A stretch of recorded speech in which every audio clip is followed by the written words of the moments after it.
And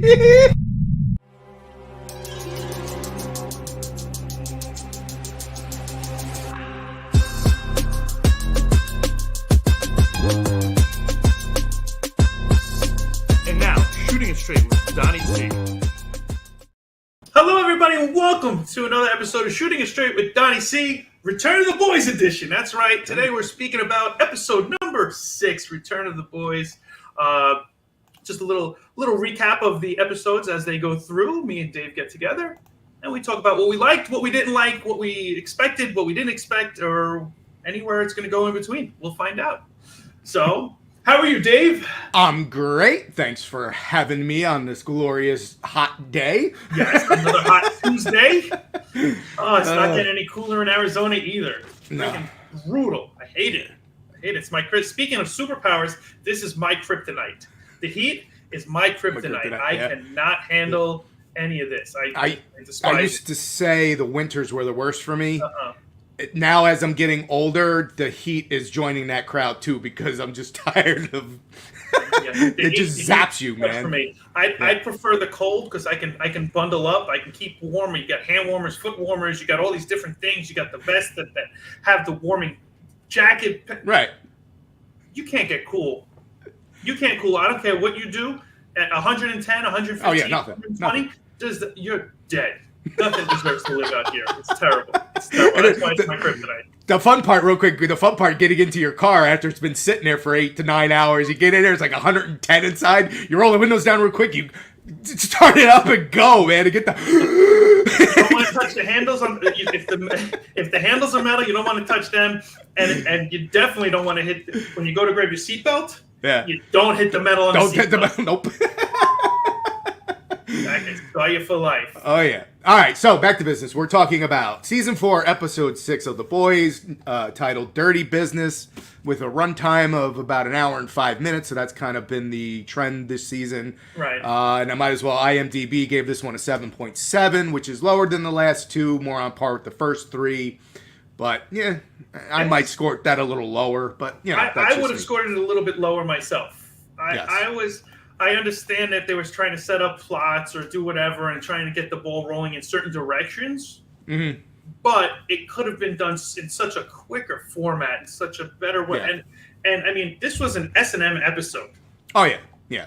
Like, big all time. Around, like, and not that you have to take it out, but it was just weird. It was weird. Was just strange to me. In a way, it's kind of like, I don't know if they were trying to, like, one-up Hero-gasm or something like that. Like, I don't know what they were trying to get. I mean, Hero-gasm was amazing. I loved Hero-gasm. That was so great for me. I loved the whole concept of it. I loved the whole, every part of it. But this was just, it was a stretch. It seemed, there was no need for it. It just didn't make sense to me at all. I don't understand why the basis of it was so driven, and I'm okay with it being driven sexually. If anybody knows me, they know that's fine. But for the boys, like, I get a sex scene or sex this or sex that or whatever, but to base it around that, it didn't sit well with me as an episode. Yeah, it was basically the definition of a filler episode because nothing happened. There wasn't a lot that went on. Yeah, like, we didn't. Except for maybe one little, storyline, nothing really progressed in an hour and 5 minutes. So it's like, okay. It started out and A-Train was like nervous and scared. Right. People were finding out what's going on and this, that, the other. Yeah. Okay, whatever. and then they went from that, you find out that Homelander's starting an army of soups. Yeah. Yeah. Okay, you could add... There's a story-based line right there. That's good. Right. There's a good arc on that. Okay, great. Outside of that, basically the only thing you learned after the whole episode was over is locations of them. Right. That was it. Yeah. Like, it went... Where'd the storyline go? You could have done so much with that, and maybe they will. As of right now, what have they done? Nothing. Well, I mean, we got confirmation that Cameron is dead. So at the end of the day, we knew they beat the crap out of him, but we didn't know if he actually, how far they beat the crap out of him. They killed him, and now he's dead. Right. Okay. But there's still a leak, which is why A-Train is nervous. And I have a feeling Sister Sage knows, but is covering for him for some reason. But we'll find out that down the road, because nothing happened in this one. Yeah, and then all of a sudden they brought Webweaver in, who's the Spider-Man of the group. Yeah, and apparently he likes what? Heroin? That enemas? Yeah. And I didn't get any of that. His milk had to administer it. Yeah. And then he shot a little web. Got a web in his face. But did they? Because I must have missed that part. I don't know. But why did he have to give him the enema? What was the purpose in that? To get him.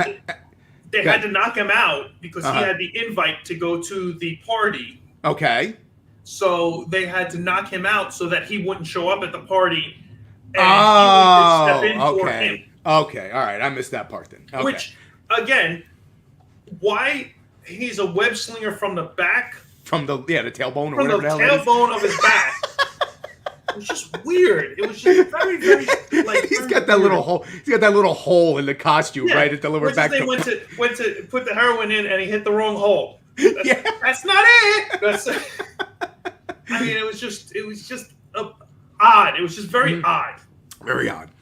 Okay, for the boys, that's saying a lot. That was very exactly. odd. I expect them to be off and everything else, but it was just the whole setup was just weird. Yeah. Yeah. Okay, whatever. They did what they did. They make you talk about it or whatever. Okay, great. Right. Then you get to Ted Knights. Yeah. And then they talk about how he owned slaves and everything else, and he's saying how his grandfather would have caught A-Train and everything. Like, yeah, it was very like what? Very racist. Yeah. Oh yeah. What was the other thing they said? Uncle Tom's Cabin. He wrote Uncle, or he was the first originator of the Uncle Tom's Cabin or whatever. Or he had the book, the one book. or whatever, it was titled that would open up the thing into the cave. Like, yeah. Now they were pushing racism. We didn't really talk about it last time with the whole black. What was it? It was 3 words. It was they were coming out with the because they have A-Train, they have Sister Sage, and they have Black Noir. So they were pushing that whole. Black Addict. Black Addict. That's it. Black Addict. The one movie. Yeah. Black Addict. Yeah. Which I thought was pushing it a little bit too, right there. I'm like, but in this woke thing with what they do with the wokeness, okay. But then they started pushing it even further, and then they started with Ted being racist and everything. Like, yeah. A little dangerous. That's why like this episode is like one of those uncomfortable episodes across the board. And for it to be uncomfortable for me, it's got to be off-putting. Yeah. Really, what are we doing? Then so he grabs and he opens the thing, and Huey's now dressed as Webweaver. His job was to go in to infiltrate the party and put bugs all over the place. That's what. So he does it, and then he finds out that he's supposed to be a sidekick. Yeah. He's going to be Ted Knight's sidekick, which you're like, what the hell is a sidekick? Like, what? So then he takes him in the elevator, and all of a sudden, it's like 50 Shades of Grey opens up. Yeah. Yeah. It's a whole S&M area. Yeah. Weird. Very weird. Okay, whatever. Fine. Hey, some people are into that, and I guess when you're a billionaire, you can do whatever you want with your money. By all means, I get it, and God bless. But it just seemed weird to have that scenario with that at that party. And then Ted Knight said that some of the patrons from the party are coming down later on also.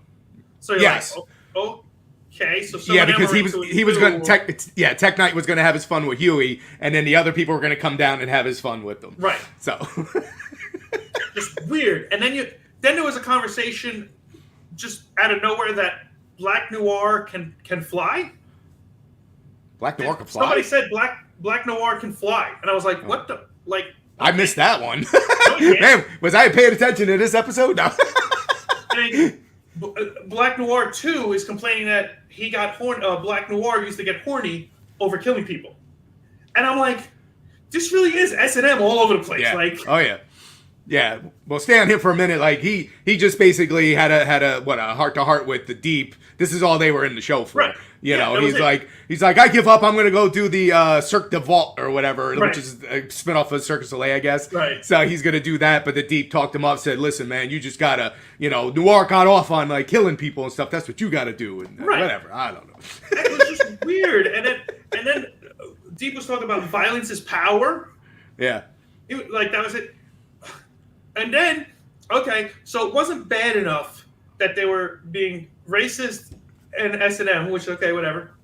Then they had the senator say to Victoria that rape is, if it's a legit rape, the woman's body will reject the pregnancy. Oh, I know. I saw that too. I was like, dude, there was so much. What? Yeah, there was a lot of, lot of ooh moments in this. Oh my god! Then they were like, "Oh, Sister Sage can cure cancer if she wanted to," but like, yeah. Well, she had that whole storyline with her grandmother, like that. You know, they let her pass away or whatever. She's like, "I could cure cancer in 3 days," but why? What's the sense? I'm not helping these guys out or whatever. Yeah. You know, it's like, okay, yeah. All right, and then it cuts back to Ted Knight's. What they call the room? It's Tech Night, by the way, not Ted. Oh, is Tech Night? Tech Night. Yeah. I'm sorry, I keep saying Ted. It's all good. It's Tech Night. They called it a room. What did he call the room? I forget I wrote it down somewhere. I don't know. It's his Bat Cave, man. Because this is all like, if you notice, it was like a whole Batman. Yeah, no, it was a whole setup. I forget what the whole room was called, but yeah, okay. Maybe it was Tech Cave. Maybe that's what he called it. But I have the Tech Cave because I have Tech Knight took Huey to the Tech Cave. Yeah. So they have Huey dressed as Web Weaver, pull his pants down, sit on a cake, fart, and then he has to clean his ass with sandpaper.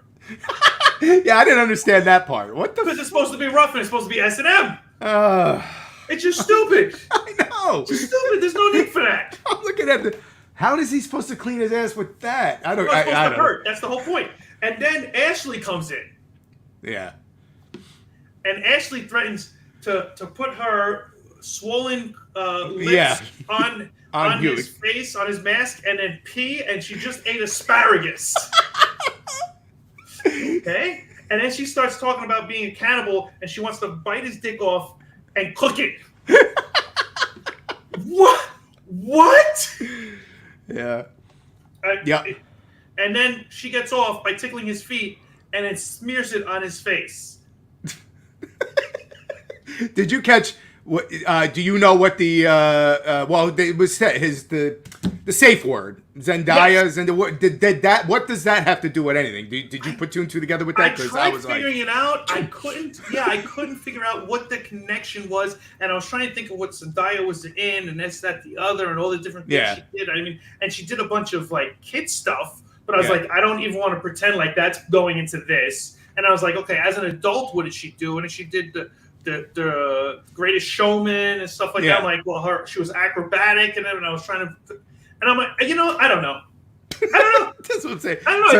I stopped even thinking about it because I'm like, the show just doesn't make any sense. I know. And then what do you call it? That little red guy, the red leather guy that was chained to the wall. I watched a review video before this, and apparently they're saying that his name was Ladio, and he was in the comics. So I guess if you read these comics, you would know who that guy was. Okay. Because they didn't make mention of nothing. He just sat on the fucking wall going. I paused it just to see and he had a name. When I paused it, I'm like, all right, but he didn't really do anything outside of after. Excuse me. After all this stuff went sideways, and we'll get to. Everybody will get to that because even Tech. At one point, they figure out that Huey is Huey, and he's not. Well, Tech does. Ashley goes back upstairs after smearing herself all over Huey's face. She goes back upstairs. She had to go get cleaned up. Yeah, she's gonna go cleaned up and go to the party.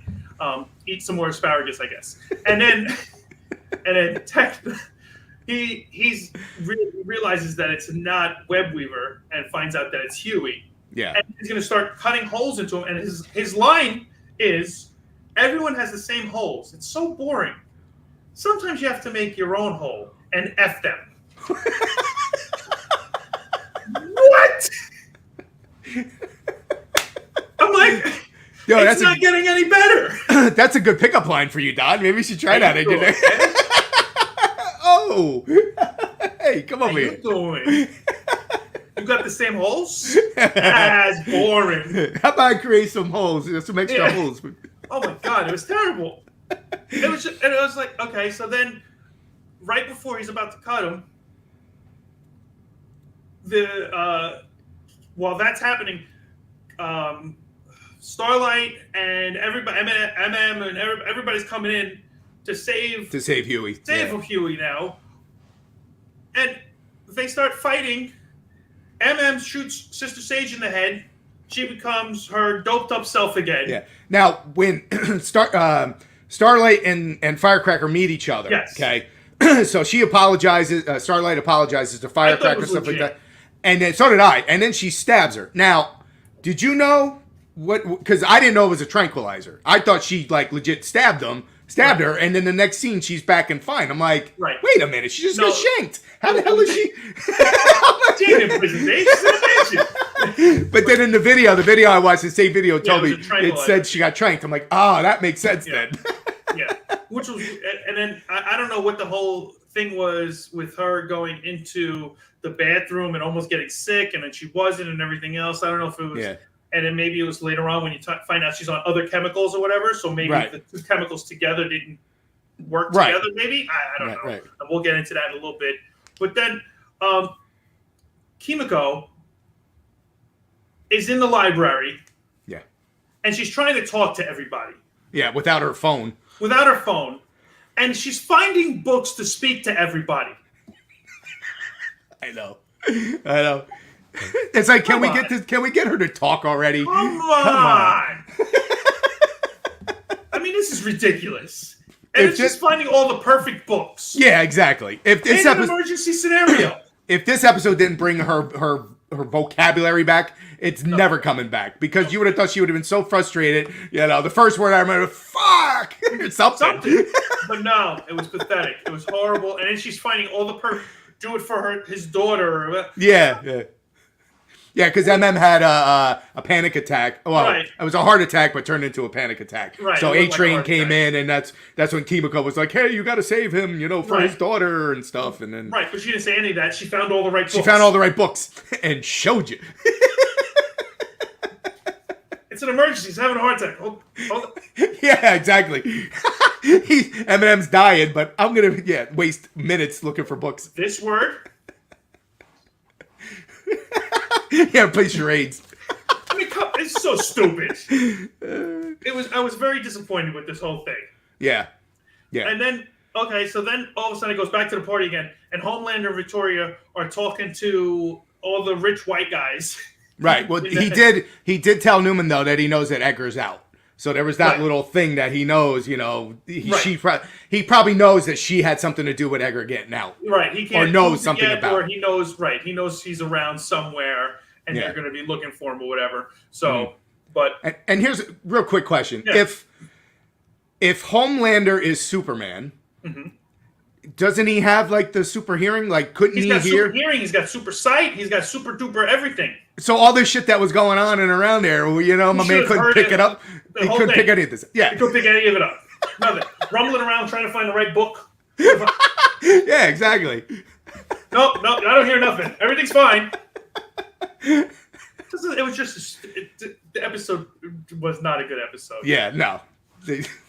So then they get all the Homelander's supposed to get Sister Sage to help him. Right, but she's in dumb La La Land. Easy take.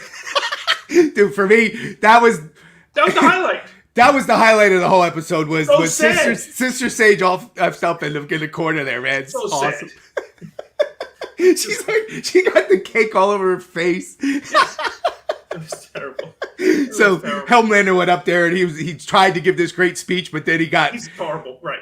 If it wasn't for Newman, I got a feeling he was gonna zap everybody because he was getting that oh shit moment, where he Yep, it was getting, and then that's when you find out that they're using all the prisons or what is it, the tech placements or whatever for all of the Homelander's army of soups. That's where they're trying to keep them all together and everything else.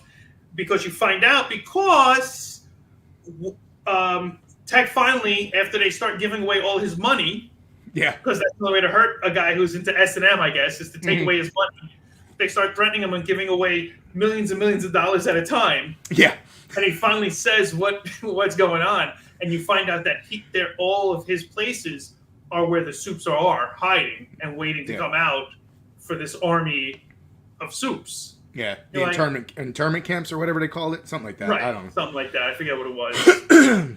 But that was for the soups. That's what that was definitely for. That's what that was for. That's where they were keeping all the soups. So they were keeping them hidden and out of view, so nobody knew. So it was like a safe house for all these people. I guess like the S&M place, they could just keep everybody in a bunker underground somewhere and keep everybody happy and safe. Right. But yeah, Newman saved Homelander's ass by she saw him squandering, so she jumped in and did her political speech and stuff. So they want to do the 25th Amendment on Singer, right? Singer, to get him out. Yep, so so she can take power. Yeah. Which again, reality and this, that, the other. Yeah.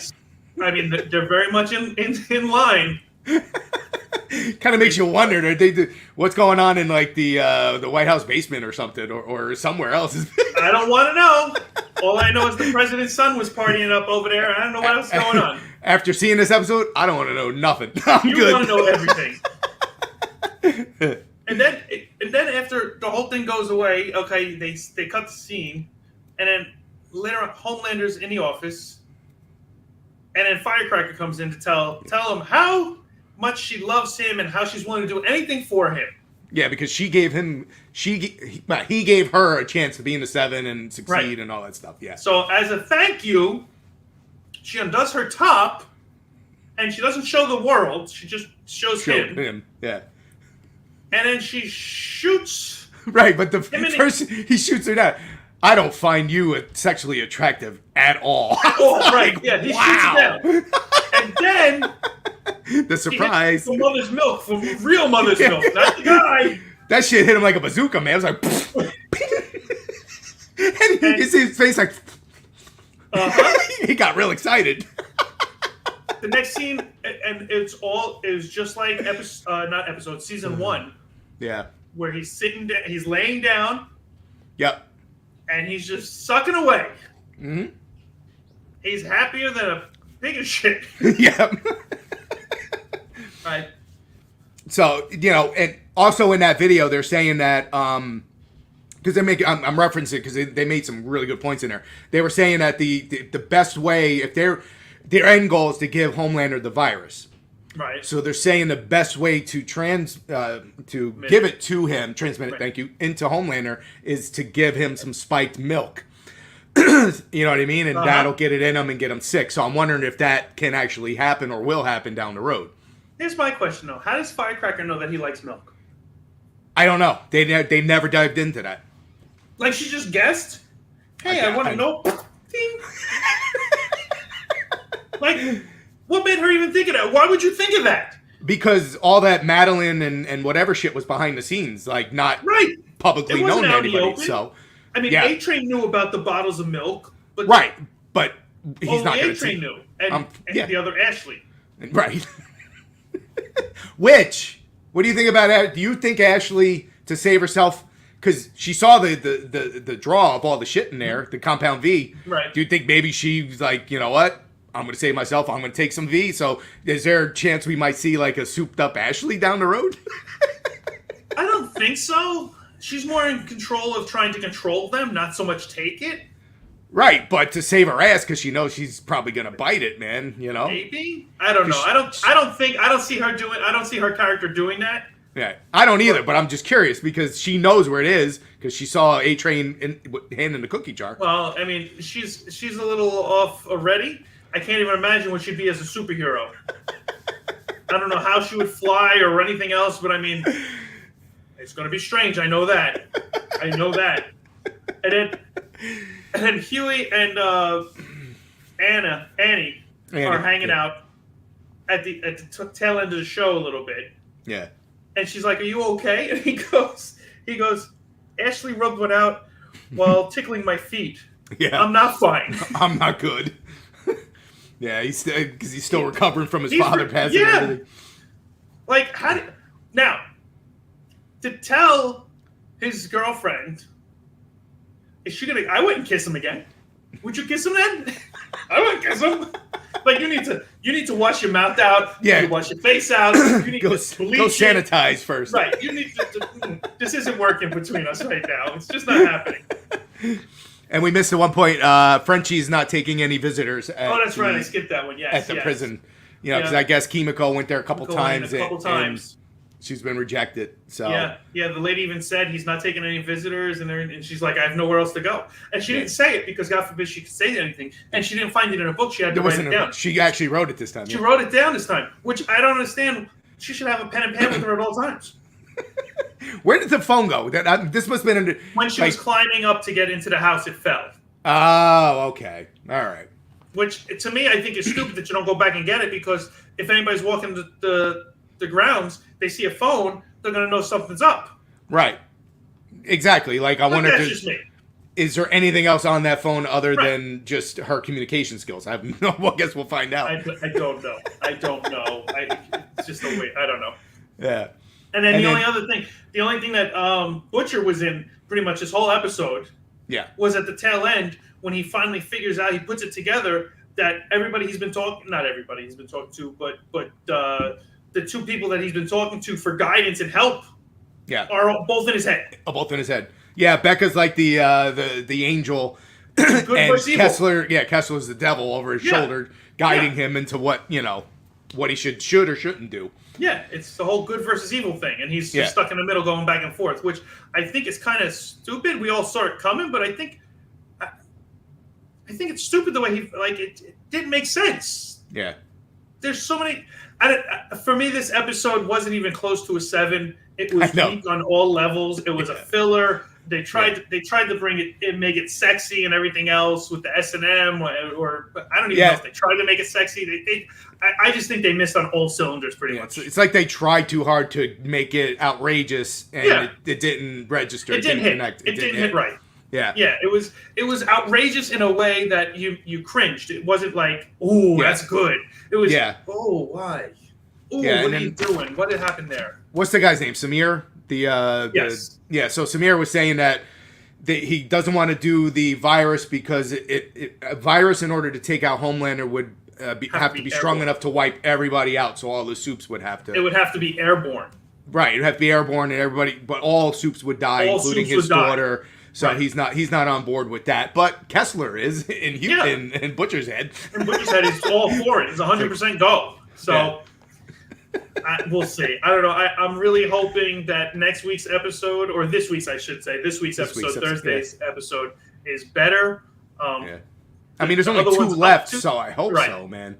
I'm hoping a lot of loose ends get tied up, and I hope that, it's something, because this one just was, the first 3 were so-so. This one was all right. So we're at 4 episodes so far that have been okay. Yeah.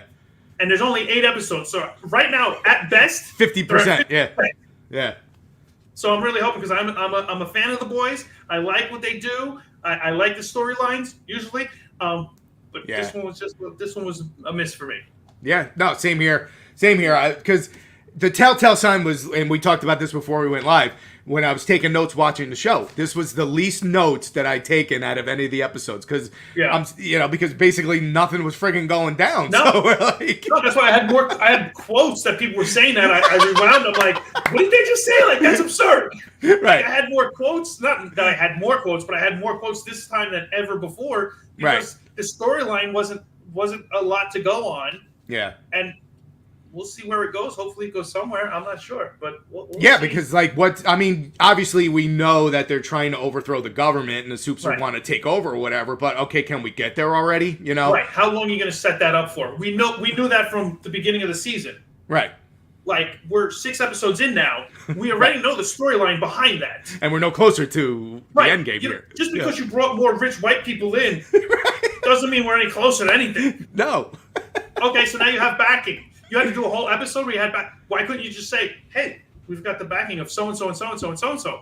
Or we've got all the money is with us, or something. Like, you could have made it a very simple statement. Right. And it would have filled in 30 minutes of the show. Yeah, and here's the thing, too, is I remember talking to somebody at work about The Boys, and I think it was season 3. And I'm like, I don't know how long they can go with this show before they either run out of ideas or stretch it too thin. And unfortunately, I think 3 was fine, but right now we're at that point where I think they're getting thin, man. We're getting stretched. So, It's probably a good thing 5 they're ending it. Right. Well, what I'm hoping is that they're setting it up a lot for the end. Mm-hmm. But with that being said, there's always that. Well, how much can you put in a season? Right. So if you have too many storylines going, how much of it are you going to actually finish off correctly? Right. I mean, you can finish them, but not correctly. Right. You're always setting up for the end for the big finale, but you got to have some good storyline episodes between there, not like a fluff piece like this, like where you're like, what the? And this was definitely an S&M fluff piece. Yeah.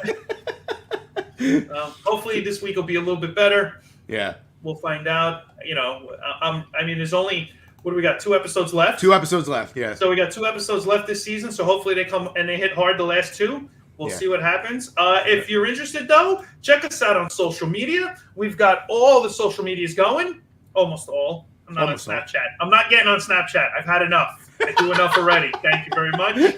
But check us out on the YouTubes, on the Twitter or X, on Facebook, on Threads, TikTok, Instagram. Jeez Louise, there's enough there. If you can't find us, you're not looking. So hopefully you find us. Hopefully you watch the show. We got our regular episode coming out this Wednesday. Check that out. Yep. Should be a good time there also. And like always, until next time, I hope everybody has a great night.